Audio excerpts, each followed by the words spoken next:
memuji Tuhan bareng-bareng.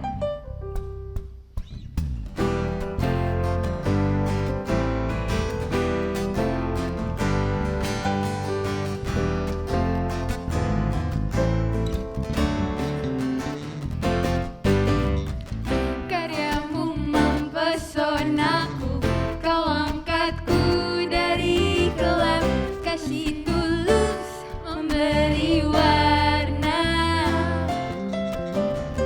Kau buang semua gelisah, kau beriku sukacita, kau buatku selalu tertawa. Kau taruh lagu baru dalam hatiku, mulutku bersorak memuji namamu. Dari hatiku mengalir pujian bagimu, oh sukacita, rohmu hadir di sini. Dan ku menari memuji di hadapanmu, Yesus, sukacita, rohmu hadir di sini.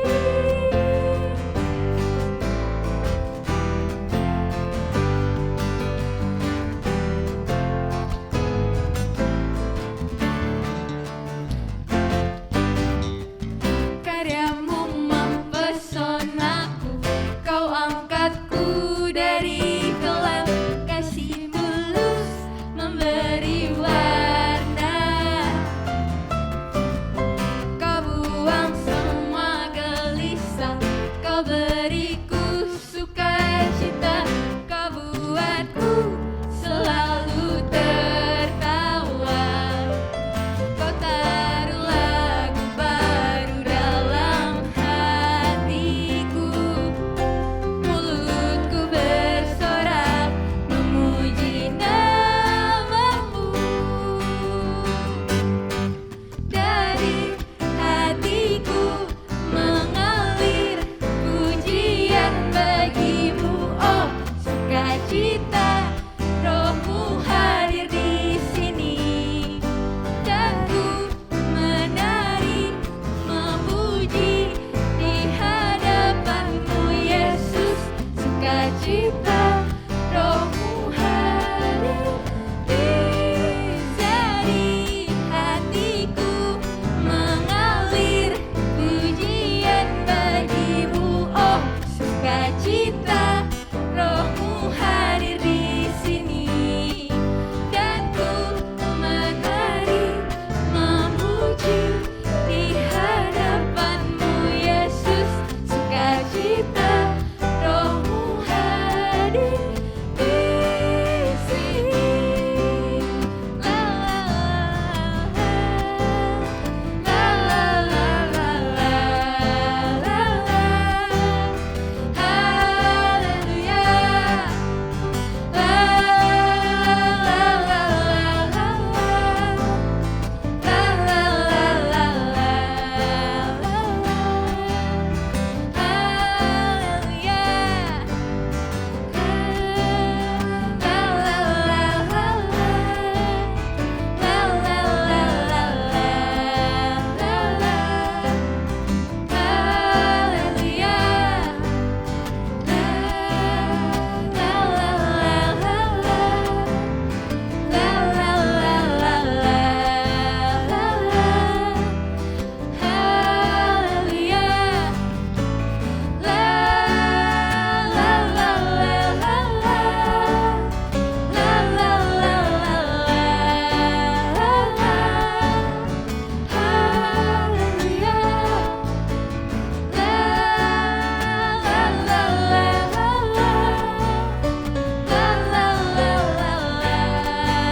Mari teman-teman kita siapkan hati kita untuk lebih sungguh-sungguh lagi datang sama Tuhan.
Teman-teman, mari kita bersatu dalam doa.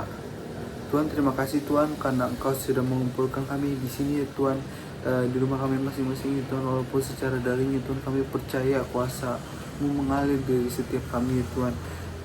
Engkau berkati ya Tuhan supaya setiap apapun yang diucapkan oleh lidah bibir hamba-Mu ini dapat sesuai dengan kehendak-Mu saja ya Tuhan, sesuai dengan pesan yang ingin Engkau sampaikan kepada setiap dari kami ya Tuhan. Tuhan, biarlah Engkau yang beracara itu pada kebaktian kami pada hari ini Tuhan, dalam nama-Mu kami berdoa ya Tuhan. Haleluya, amin. Shalom teman-teman, hari ini aku bakal bawain tentang bukan kaum rebahan. Nah, akhir-akhir ini siapa sih yang nggak tahu dengan kata-kata kaum rebahan? Bahkan kayaknya udah sangat familiar di kalangan-kalangan kayak kita-kita ini nih, para remaja. Dan ternyata fakta membuktikan bahwa hal seperti ini jika keseringan tuh bukan suatu hal yang baik teman-teman. Malahan bisa merusak fisik dan juga psikis kita. Ternyata kalau misalkan dilihat dari asal-usulnya, kaum rebahan ini tuh udah ada sejak dulu, udah dapat kita temukan sejak dulu.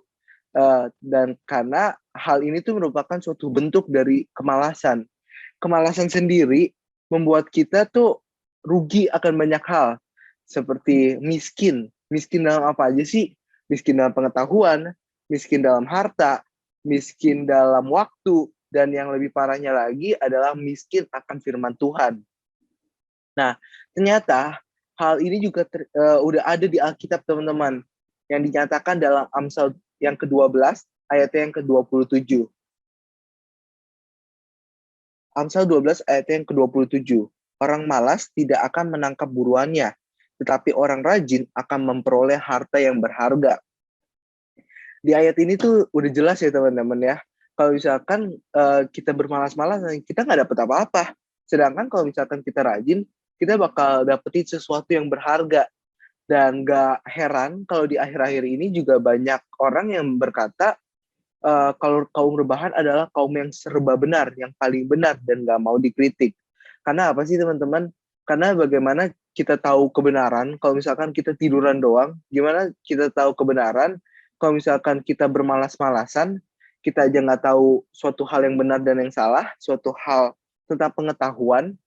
Jadi nggak heran kalau misalkan kita merasa diri kita yang paling benar gitu. Nah, ayat Alkitab yang kedua yang aku mau angkat hari ini yaitu Amsal 20 ayat yang ke-13. Amsal 20 ayat yang ke-13. Janganlah menyukai tidur, supaya engkau tidak jatuh miskin.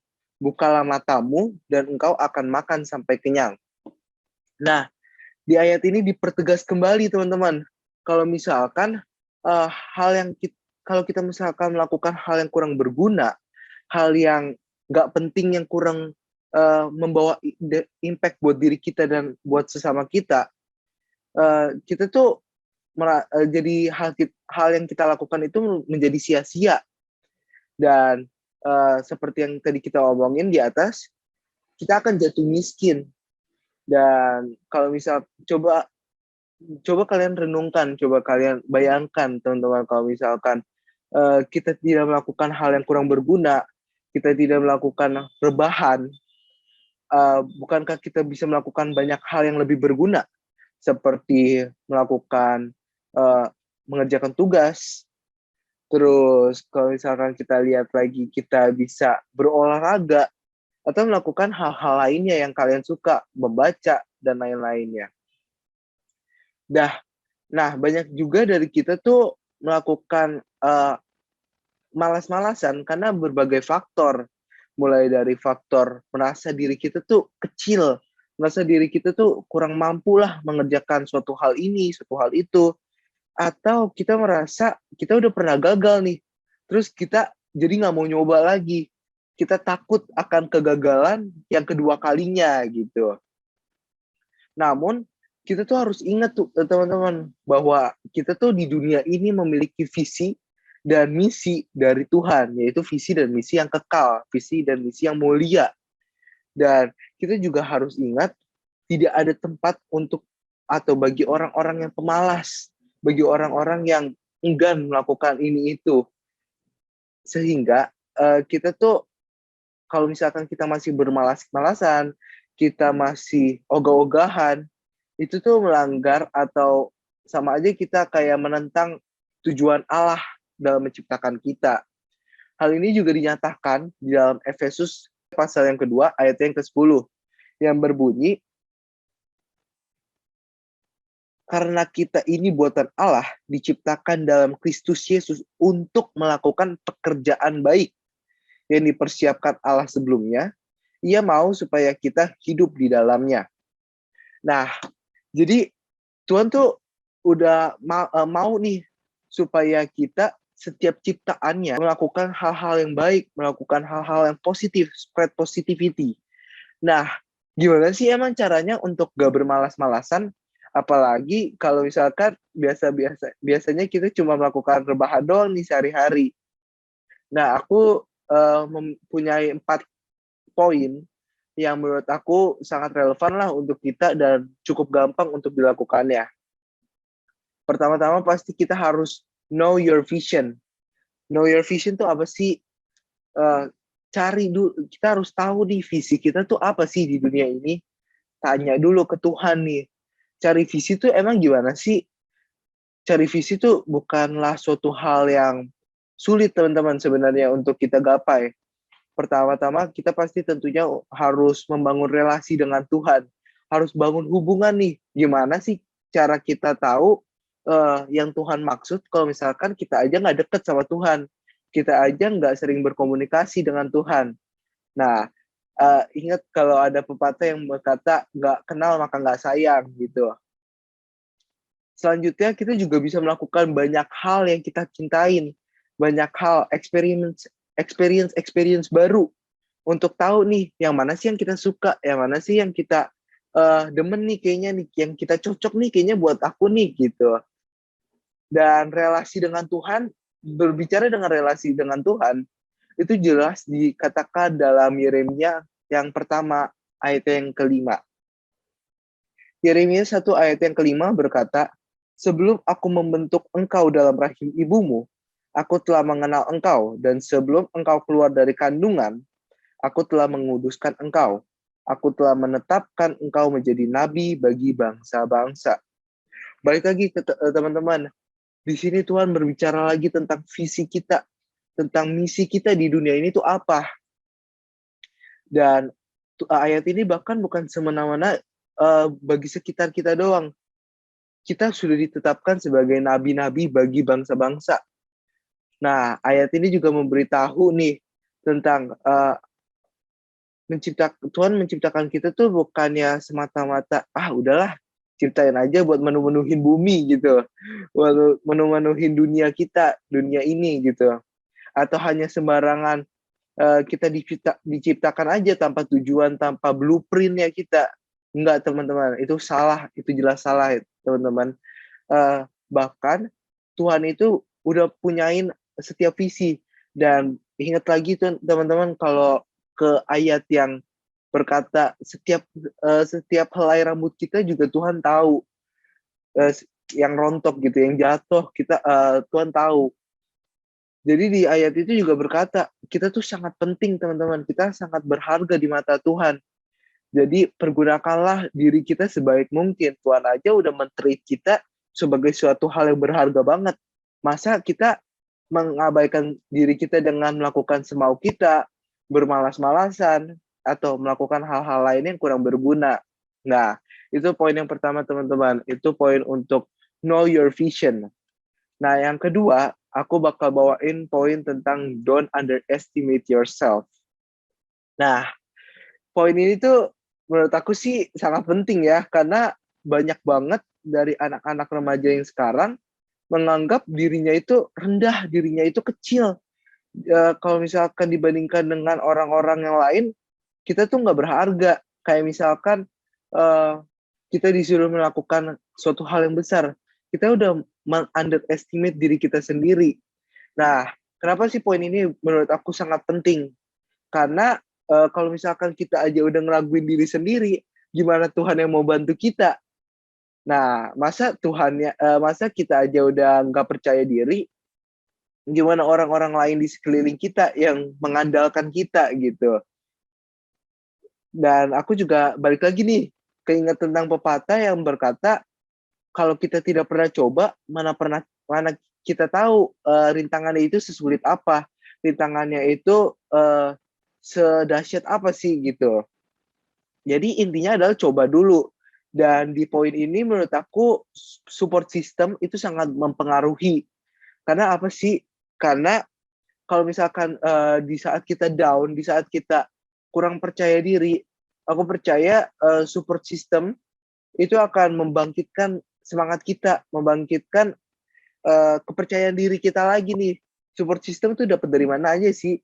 Support system tuh sebenarnya bukan suatu hal yang harus pacar, harus pasangan gitu. Mungkin itu salah satu jenis ya. Tapi kita bisa dapetin support system itu dari circle terdekat kita nih, yaitu keluarga kita. Mulai dari papa mama kita, mulai dari kakak atau adik kita yang bisa menyemangati kita gitu. Atau ya mungkin emang bisa support system itu juga bisa datang dari teman-teman kita gitu, teman-teman.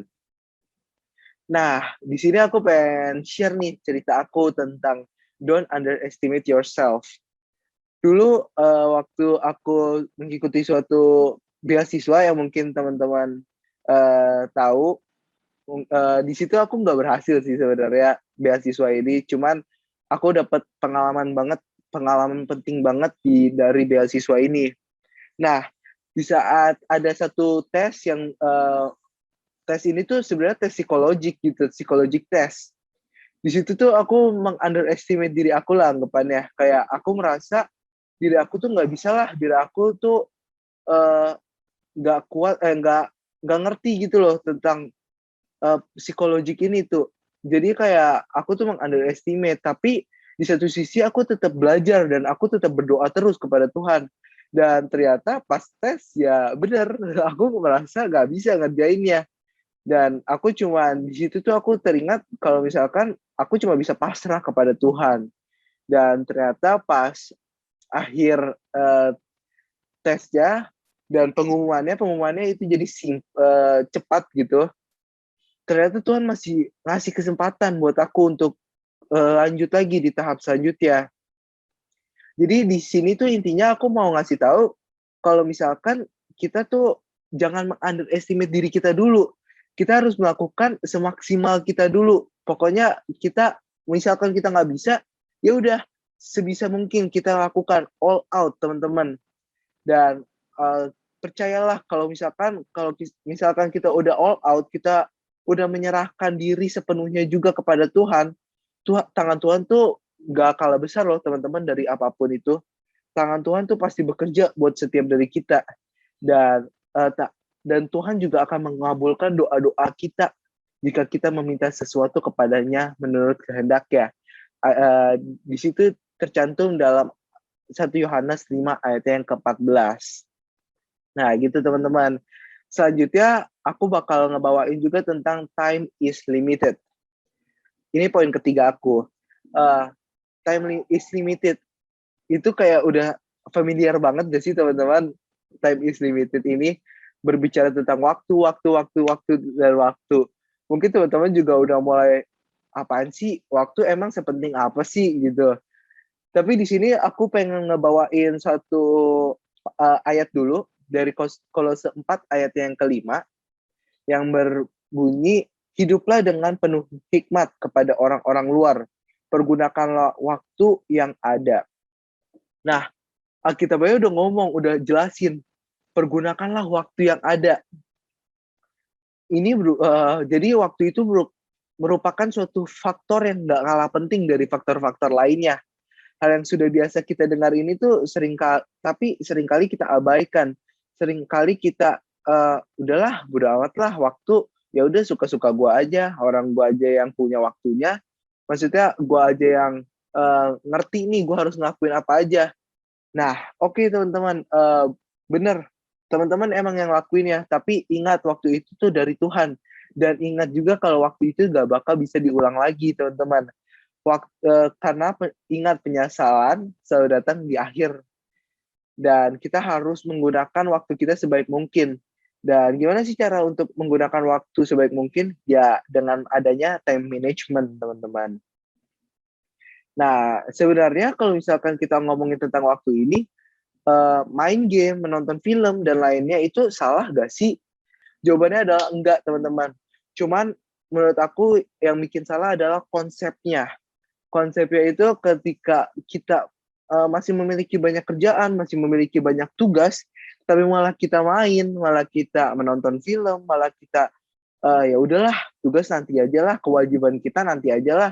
Yang penting gue lakuin yang gue suka dulu nih. Nah, itu menurut aku yang salah. Dan satu hal yang bikin salah lagi adalah suatu hal yang berlebihan. Kita main game berlebihan, kita main game sampai larut malam, sampai kita nggak tidur demi main game gitu. Nah, itu juga suatu hal yang salah gitu. Karena ingat, suatu hal yang berlebihan itu gak baik adanya. Makan yang bisa banyak makan yang berlebihan aja yang bisa muntah gitu kan. Padahal makanan enak sekalipun. Jadi suatu hal yang berlebihan adalah suatu hal yang buruk, teman-teman.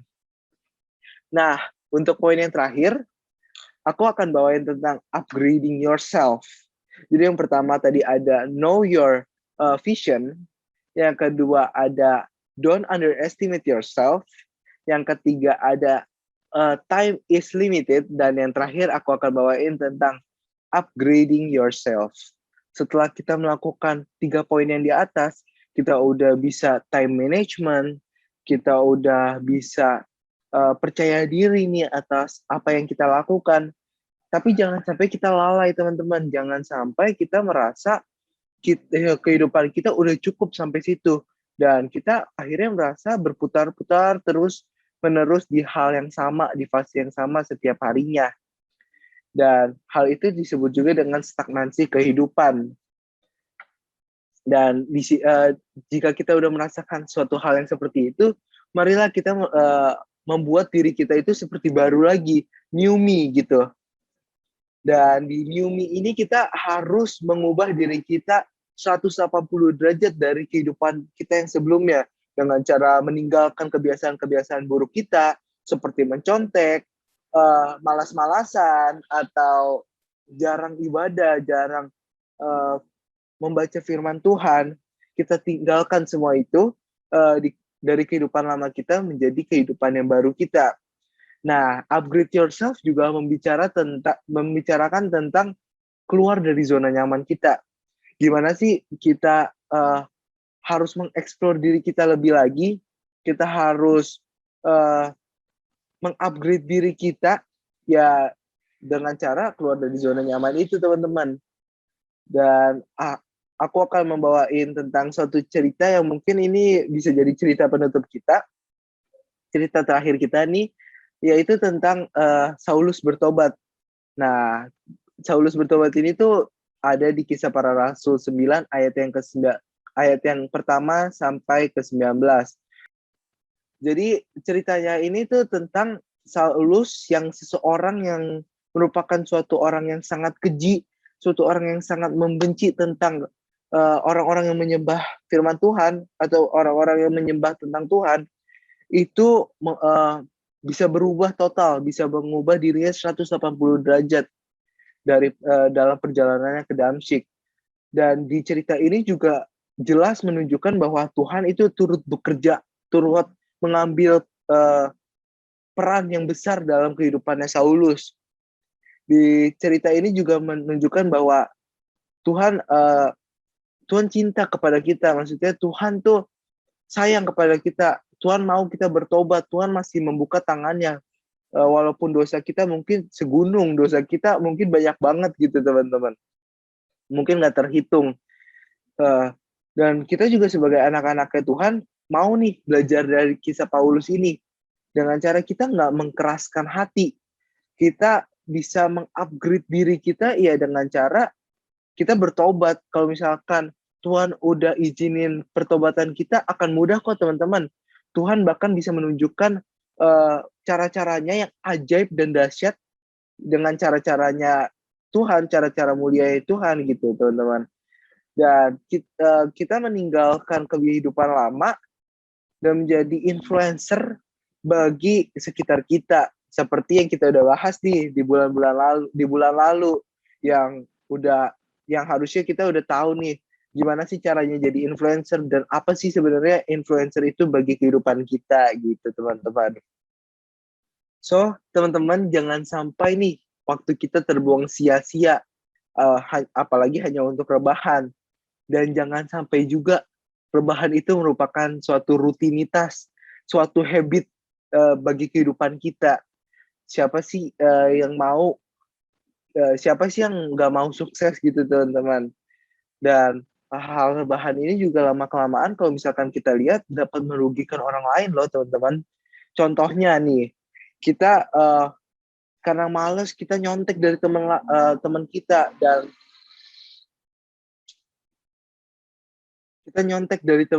dan itu kan merupakan suatu hal yang merugikan teman kita gitu. Jadinya mari kita bersama-sama teman-teman belajar mengenai tentang produktivitas, mengenai arrange waktu dengan baik, mengenai percaya diri, mengenai apa tujuan dan visi kita gitu teman-teman. Dan yang terakhir jangan lupa kita untuk mengupgrade diri kita, mengeksplor diri kita untuk menjadi teladan, menjadi influencer bagi orang-orang lain teman-teman. Teman-teman mari kita berdoa. Tuhan, terima kasih Tuhan karena Engkau sudah memberkati ya Tuhan, memberkati kami. Kami sudah mendengarkan firman-Mu ya Tuhan. Biarlah supaya firman-Mu yang tadi kami dengar ini dapat kami refleksikan dalam kehidupan kami sehari-hari ya Tuhan. Kami mau menjadi suatu teladan-Mu ya Tuhan. Biarlah kami tidak menjadi kaum rebahan lagi ya Tuhan. Kami bisa mengeksplor diri kita ya Tuhan supaya bisa menggenapi visi dan misi Engkau ya Tuhan. Biarlah Engkau yang berbicara ya Tuhan dalam setiap kehidupan kami ya Tuhan. Engkau tuntun dalam setiap langkah-langkah yang telah kami ambil ya Tuhan. Biarlah Engkau juga ya Tuhan yang memberkati setiap dari kami ya Tuhan. Dalam nama-Mu kami berdoa ya Tuhan. Haleluya. Amin. Ku yakin saat Kau berfirman, ku menang saat Kau bertindak. Hidupku hanya ditentukan oleh perkataan-Mu. Amin. Ku aman karena Kau menjaga. Ku kuat karena Kau menopang. Hidupku hanya ditentukan oleh kuasa-Mu. Amin. Bagi Tuhan tak ada yang mustahil. Bagi Tuhan tak ada yang tak mungkin. Mujizatnya disediakan bagiku.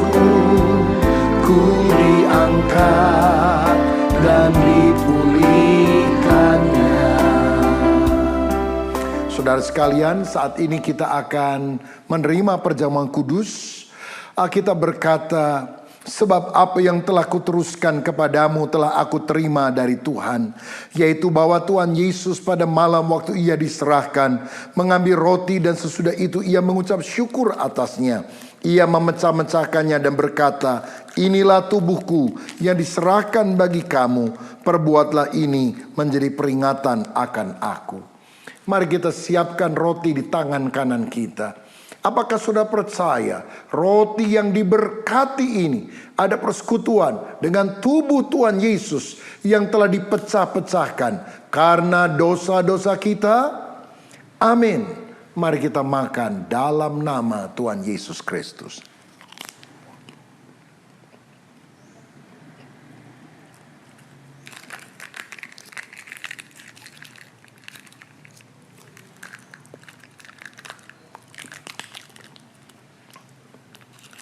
Selanjutnya firman Tuhan berkata, demikian juga Ia mengambil cawan sesudah makan, lalu berkata, cawan ini adalah perjanjian baru yang dimateraikan oleh darahku. Perbuatlah ini setiap kali kamu meminumnya, menjadi peringatan akan aku. Sebab setiap kali kamu makan roti ini dan minum cawan ini, kamu memberitakan kematian Tuhan sampai Ia datang. Apakah saudara percaya anggur yang sudah diberkati adalah persekutuan dengan darah Tuhan Yesus Kristus yang telah dicurahkan untuk menebus kita dari segala dosa? Amin. Mari kita minum dalam nama Tuhan Yesus. Terima kasih Tuhan untuk kebaikan-Mu, untuk penebusan-Mu, untuk apa yang sudah Engkau lakukan. Biar hidup kami selalu bergantung kepada kebenaran firman-Mu. Bagi Tuhan tak ada yang mustahil. Bagi Tuhan tak ada yang tak mungkin. Mujizatnya disediakan bagiku. Ku diangkat dan dipulihkannya. Ku diangkat dan dipulihkannya. Ku diangkat dan dipulihkannya. Bapa, terima kasih untuk firman-Mu. Juga terima kasih untuk perjamuan kudus di dalam nama Yesus. Amin.